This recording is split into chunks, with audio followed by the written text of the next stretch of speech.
Students welcome back to the math classes. Students आज की इस वीडियो में क्या करेंगे, जो आपका डायनामिक्स का चैप्टर 8 स्टार्ट करवाया था उसके 8.1 एक्सरसाइज के 3 क्वेश्चन कर लिए थे पिछली वीडियो में। ठीक है, आज एक्सरसाइज का क्वेश्चन नंबर 4 देखो क्या है आपके पास। Statement show that a given gun will shoot 3 times as high when elevated at an angle of 60 degree as when elevated of angle 30 degree but will carry the same horizontal range. ठीक है, means क्या है आपके पास, ये आपके पास है horizontal surface. ठीक है, ये आपके पास है वर्टिकल एक्सिस।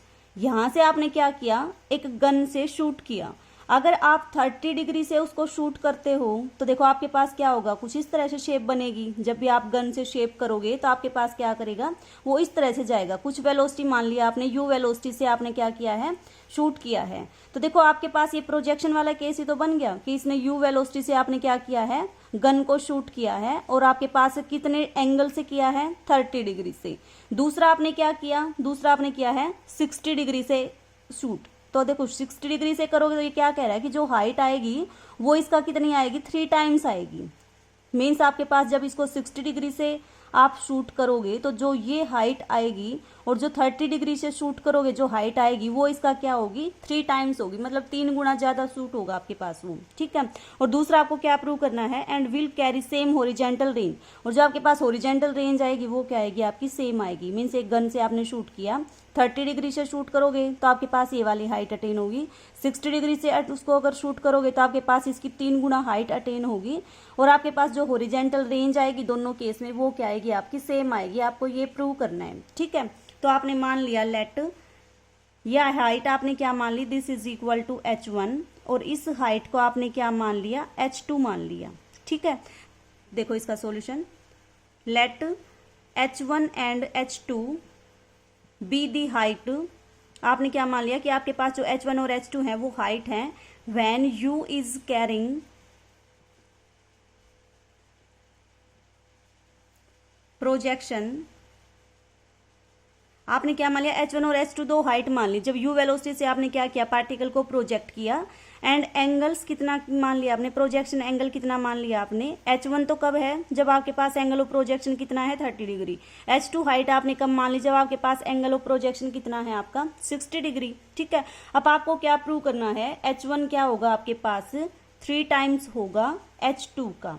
सॉरी h1 आपने h2 इसको मानना है ना, तो h2 क्या होगा आपके पास, 3 times होगा किसका, h1 का। आपको ये प्रूव करना है। ठीक है, तो करो, देखो कैसे करोगे आप। इसमें h1 हाइट आपकी ये है तो आपके पास h1 क्या हो जाएगी, h1 इज इक्वल टू, आपके पास हाइट का फॉर्मूला होता है। जब आपने इस चैप्टर को किया था स्टार्टिंग में तो आपके पास 4 फॉर्मूले थे, time of flight, horizontal range and maximum horizontal range and height. तो वहीं से आपके पास हाइट का एक फॉर्मूला आया था। क्या था वो formula, you square sine square of alpha upon 2g। ये आपके पास क्या था, हाइट का फॉर्मूला था जब पार्टिकल को u वेलोसिटी से प्रोजेक्ट करोगे और अल्फा एंगल से प्रोजेक्ट करोगे। ठीक है, अब देखो h1 हाइट के लिए एंगल कितना है आपके पास, 30 डिग्री। तो आपके पास क्या आ जाएगी h1 height, h1 is equal to u square sine square of, कितना आ जाएगा आपके पास, 30 डिग्री अपॉन कितना आएगा आपका, 2g। ठीक है, तो अब देखो उसके बाद ये कितना आएगा आपके पास, 30 डिग्री कितनी वैल्यू होती है आपके पास, साइन 30 होता है आपके पास 1/2। तो कितनी आ जाएगी ये वैल्यू, 1/2। और स्केयर है तो क्या कर दो, स्केयर, और साथ में क्या आपके पास है, यू स्केयर बाई 2g। उसके बाद देखो h2 क्या है आपकी, जब एंगल कितना है आपका, 60 डिग्री। अगर आपके पास एंगल ऑफ प्रोजेक्शन 60 डिग्री है तो हाइट कितनी आएगी आपकी, you square sine square 60 upon 2g। ठीक है, अब देखो यहाँ पे क्या है आपके पास 60 डिग्री। तो देखो कितनी आ जाएगी इसकी वैल्यू, साइन 60 पे कितना होता है, √3/2, और इसका क्या आएगा, स्केयर, और यू स्केयर बाई 2g। ठीक है,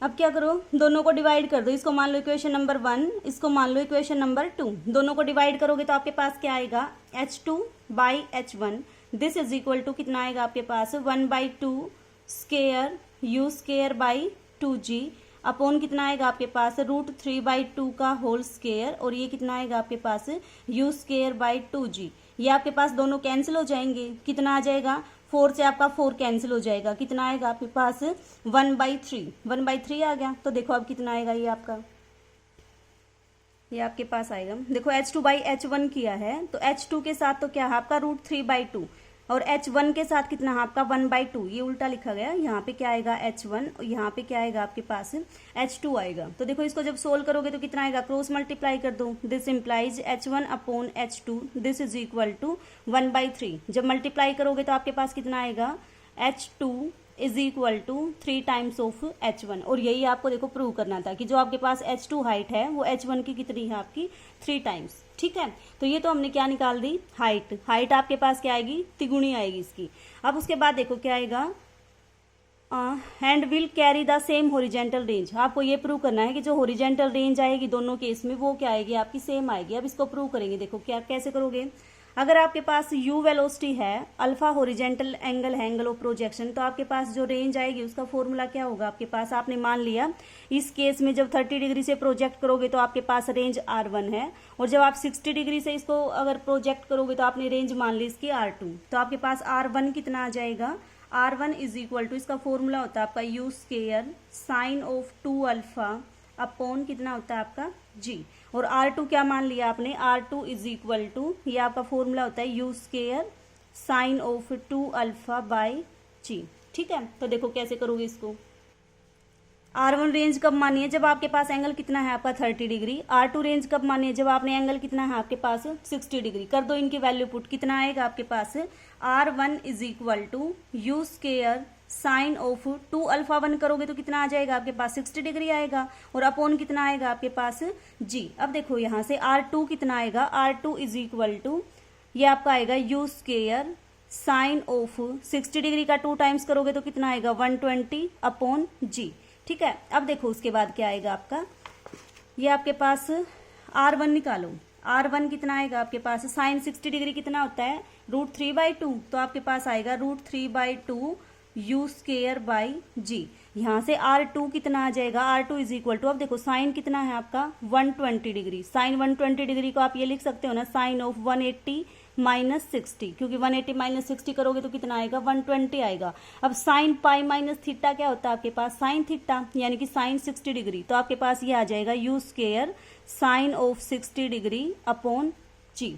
ठीक है, अब साइन 60 डिग्री की वैल्यू कितनी होती है √3/2, तो √3/2 यू स्क्वायर बाई जी। अब देखो जब 30 डिग्री से प्रोजेक्ट किया तब होरिजेंटल रेंज ही आई, जब 60 डिग्री से प्रोजेक्ट किया तब होरिजेंटल रेंज आपके पास ही आई। तो देखो दोनों के दोनों क्या है सेम, तो इसका मतलब हमने क्या प्रूव कर दिया कि दोनों केस में आपके पास होरिजेंटल रेंज क्या आएगी आपकी सेम आएगी। और यही आपको प्रूव करना था कि अगर आप 30 डिग्री और 60 डिग्री से प्रोजेक्ट करोगे तो होरिजेंटल रेंज तो आएगी सेम, लेकिन हाइट क्या आएगी आपके पास, जो आपके पास 30 डिग्री से प्रोजेक्ट करोगे उसका 3 गुना आ जाएगी। ठीक है, 3 टाइम्स आ जाएगी जब आप 60 डिग्री से प्रोजेक्ट करोगे उसकी। ठीक है, तो ये था आपके पास एक्सरसाइज का क्वेश्चन नंबर 4। नेक्स्ट क्वेश्चन इस एक्सरसाइज की नेक्स्ट वीडियो में करेंगे। आई होप आपको क्लियर हो गया होगा, फिर भी कोई डाउट है तो आप पूछ लेना।